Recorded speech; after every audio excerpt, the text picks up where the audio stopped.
आपको पार्ट 1 में यानी खंड का में मैं आपको चैप्टर 7 बताने वाला हूँ, जिसका नाम है राज्य। इस चैप्टर के सबसे महत्वपूर्ण क्वेश्चन आंसर मैं आपको बताने वाला हूँ। तो चलिए वीडियो स्टार्ट करते हैं। इस चैप्टर के हम सबसे पहले अति लघु प्रश्न जानने वाले हैं। तो देखिए, जैसा कि पहला प्रश्न है, न्यायपालिका की स्थापना का मुख्य उद्देश्य क्या है। तो ये जानते हैं सबसे पहले तो न्यायपालिका होती क्या है। जिससे अगर हम इसको आधा करते हैं तो ये हो जाता है न्याय। न्याय यानी जो व्यक्ति को अधिकार नहीं मिल रहा है उसके प्रति न्याय मिलना। जैसे कि चलिए इसकी परिभाषा से हम समझते हैं। न्यायपालिका देश में कानून व्यवस्था को मजबूत करने के लिए एवं संविधान की रक्षा के लिए और लोगों को मौलिक अधिकार, जो आपने मौलिक अधिकार का पढ़े होंगे 9th क्लास में, है ना, तो मौलिक अधिकार सुनिश्चित करने के लिए सभी नागरिकों के मध्य समानता स्पष्ट करने के लिए न्यायपालिका की स्थापना की गई है, जो व्यक्ति के अधिकार होते हैं और उसकी जो रक्षा है कर सके। तो न्यायपालिका इसलिए है। दूसरा है, अनिवार्य एवं निःशुल्क शिक्षा की व्यवस्था किस संस्था के द्वारा होती है।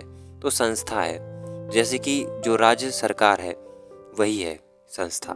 जैसे राज्य सरकार द्वारा अपने राज्य क्षेत्र में 6 से 14 वर्ष तक के बच्चों को अनिवार्य एवं निःशुल्क शिक्षा देना अनिवार्य है, जिससे राज्य में शिक्षा की दर को बढ़ाया जा सके।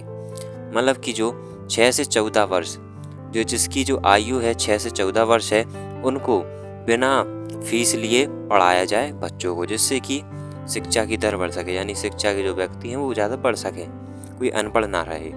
तो ये किसके अधीन आता है, मतलब जी इसका जो कार्य कौन करता है, राज्य सरकार। अब अगला प्रश्न देखिए, तीसरा, वर्तमान समय में शिक्षकों द्वारा जो गैर शिक्षकीय कार्य कराए जाते हैं उनमें से कोई 3 कार्य लिखिए। ये प्रश्न है।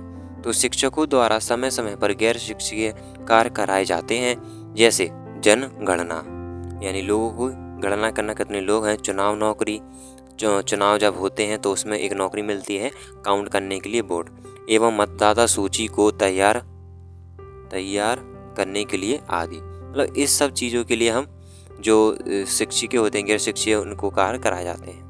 अब ये तो हमारे अति लघु हो गए, जो 3 थे बहुत ही महत्वपूर्ण। उसके बाद आप जानते हैं लघु उत्तरीय। तो पहला प्रश्न है मैकाइवर का। तो मैकाइवर के अनुसार परिभाषा क्या है राज्य की, अगर कहें तो राज्य एक संगठन है जो किसी निश्चित भूभाग पर सर्वशक्तिमान सरकार के माध्यम से शासन करता है। यह सामान्य नियम एवं व्यवस्था कायम रखता है। ठीक है, तो ये हमारी राज्य की परिभाषा हो गई है। दूसरा प्रश्न देखिए, राज्य के शिक्षा पर पड़ने वाले प्रभाव लिखो। ये दूसरा प्रश्न है। तो इसका आंसर में क्या होगा, शुरुआत में कि जनतांत्रिक शासन व्यवस्था में राज्य का प्रमुख कर्तव्य है कि वे अपने नागरिकों को अनिवार्य शिक्षा दें, जिसके लिए 6 से 14 वर्ष के बच्चों को, ये तो हमने जान लिया है, 6 से 14 वर्ष के जो बच्चे हैं उनको निःशुल्क यानी बिना पैसे लिए शिक्षा दी जाए। पहला इसमें देखिए पॉइंट होगा इस उत्तर में, प्रत्येक राज्य अपनी सामाजिक व्यवस्था, संस्कृति, आवश्यकता एवं समस्याओं को ध्यान में रखते हुए शिक्षा के सामान्य तथा विशिष्ट उद्देश्य निर्धारित करता है। जैसे बेरोजगारी समस्या को दूर करने के लिए व्यवसाय पाठ्यक्रम चलाए गए हैं। ठीक है, तो ये अलग जो बेरोजगार व्यक्ति हैं, जो काम नहीं करता है, उसको काम के लिए सिखाया जाता है। जैसे कि कुछ डिग्री होती हैं, जैसे डॉक्टर बनने की, वकील बनने की, तो इससे क्या है शिक्षा दी जाती है और वह बनते हैं तो उनकी जो बेरोजगारी की समस्या है वो दूर हो जाती है। दूसरा प्रश्न क्या है, सरकार द्वारा शिक्षण संस्था की स्थापना करना। शिक्षण संस्था यानी जो अध्यापक हैं वहाँ पढ़ाएंगे बच्चों को। ठीक है, तीसरा है शिक्षकों एवं कर्मचारियों की नियुक्ति, मतलब अच्छे तरीके से एक्सपीरियंस होना चाहिए, इस तरीके से नियुक्त करना चाहिए, सिलेक्ट करना चाहिए। अगला है राज्य सरकार का प्रशासनिक ढांचे के रूप में शिक्षण संस्थाओं पर प्रभाव। मतलब जो राज्य सरकार है वो उनको काफी ध्यान देना चाहिए, जो संस्थाएं हैं वहां के शिक्षक हैं। अगला प्रश्न, शिक्षा पर राज्य का नियंत्रण होने के 5 दोष लिखो। तो पहला तो ये है, शिक्षा व्यवस्था राजनीतिक उद्देश्य की पूर्ति का साधन बन जाती है। दूसरा, शैक्षिक वातावरण में अस्थिरता बनी रहती है। तीसरा है, व्यक्तित्व का पूर्ण विकास नहीं हो पाता। चौथा है, शिक्षकों में भी राजनीतिक झुकाव आ जाता है, जिससे शैक्षिक कार्य प्रभावित होते हैं। पांचवा है,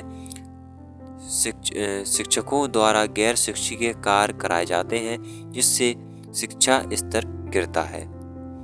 ठीक है, तो ये दोष हो गए हैं।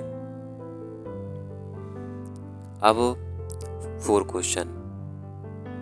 क्वेश्चन देखिए क्या है कि शिक्षा के प्रसार के लिए राज्य द्वारा क्या क्या प्रयास किए जा रहे हैं। तो पहला तो ये होगा, राष्ट्रीय शिक्षा योजना का निर्माण, ये सरकार कर रही है, जो सरकार के कार्य है। और दूसरा है, यहाँ से संचालित करना, उसकी आगे से है। दूसरा है, शिक्षण संस्थाओं की स्थापना करना, शिक्षण यानी यहाँ पर शिक्षा दी जाए बालकों को। तीसरा है, गैर शासकीय शिक्षण संस्थाओं अनुदान देना। अनुदान, इसमें जो शब्द आया इसका मतलब है जो गैर शासकीय शिक्षण है और उनको क्या देना, पैसे दे देना, तो ये हो जाता है अनुदान, पैसे से मदद कर देना। 4 है, अनिवार्य एवं निःशुल्क शिक्षा प्रदान करना ताकि शिक्षा व्यवस्था शुद्ध बनाई जा सके। अब देखिए अगला प्रश्न क्या है, राज्य के शैक्षिक कार्यों का वर्णन कीजिए अथवा शिक्षा साधन के रूप में राज्य की भूमिका की विवेचना कीजिए। तो पहला तो ये है राष्ट्रीय शिक्षा योजना, और दूसरा है शिक्षण संस्थाओं की स्थापना तथा यह व्यवस्था कह सकते हैं। तीसरा है अनिवार्य एवं निःशुल्क स्वाभाविक शिक्षा की व्यवस्था, और चौथा है शिक्षा के प्रति जागरूकता उत्पन्न करना। पांचवा है पूर्ण शिक्षा की व्यवस्था। तो इसमें आपको समझ में आया होगा कि कौन कौन से हमें जो कार्य हैं करने चाहिए राज्य है। तो इसमें आपको समझ में नहीं आया होगा पांचवा वाला, पूर्ण शिक्षा की व्यवस्था। ये क्या होता है? ये वो होता है किसी गांव में जाकर जो बुजुर्ग हैं उनको शिक्षा प्रदान करना। कैसे? उनको नाम दस्तखत कराना और मतलब हिंदी पढ़ाना, तो छोटे छोटे अक्षर पढ़ाकर वाक्य सिखाना, मतलब छोटा छोटा बेसिक चीज़ जो सिखाई जाती है। जो बुजुर्ग होते हैं, जो अनपढ़ हो जाते हैं, लेकिन उनको कोई प्रमाण पत्र नहीं मिलता है, ठीक है, बस बेसिक पढ़ा देते हैं। तो ये हमारा जो महत्वपूर्ण क्वेश्चन आंसर है इस चैप्टर के कंप्लीट होते हैं। इनको आप अच्छी तरीके से नोट कर लें, ठीक है। जो महत्वपूर्ण है वही मैंने आपको बता दिए हैं, जो सबसे ज़्यादा पूछे जाते हैं।